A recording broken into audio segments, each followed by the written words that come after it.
సమస్యల పరిష్కారమే గ్రామ సభల నిర్వహణ ముఖ్య ఉద్దేశమని జిల్లా కలెక్టర్ అభిలాష్ అభినవ్ అన్నారు. గురువారం నిర్మల గ్రామీణ మండలం వేంగవాపేట గ్రామ పంచాయతీ భవన ఆవరణంలో నిర్వహించిన గ్రామ సభలో పాల్గొన్నారు. ఇక రాష్ట్ర ప్రభుత్వం ప్రజల ఉన్నతికి ఎన్నో అభివృద్ధి సంక్షేమ పథకాలు ప్రవేశపెట్టిందన్నారు.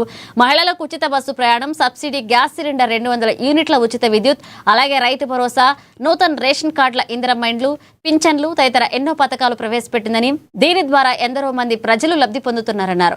ఇక దాదాపు జిల్లాలో 60,000 రేషన్ కార్డులను ఇవ్వడం జరిగిందని అన్నారు.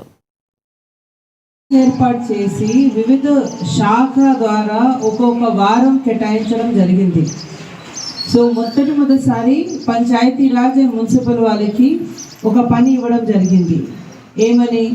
మీ దగ్గర ఉన్న అన్ని ఫైల్స్ క్లియర్ చేయండి, మీ గ్రామ పరిసరికి శుభ్రంగా చేయండి, మీ మున్సిపాలిటీ ఉంటే మీ మున్సిపాలిటీకి శుభ్రంగా చేయండి, మీ బడి, మీ గుడి అవన్నీ మీరు పూర్తిగా క్లీన్ చేసి అందరూ ప్రజలతో పాటు భాగస్వామ్యంగా ఉండండి. ఎందుకు ఇది చాలా ఇంపార్టెంట్ అంటే మన ఉన్న పరిసరం మనం చూడాలి. అది చాలా చాలా ముఖ్యమైన. నాకు వచ్చిన సూచన ప్రకారం అన్ని చోట, ఈ గ్రామ పంచాయతీ కూడా ఆయన ఉంటుంది అనుకుంటా, అన్ని చోట మంచిగా క్లెన్లీనెస్ డ్రైవ్ పెట్టి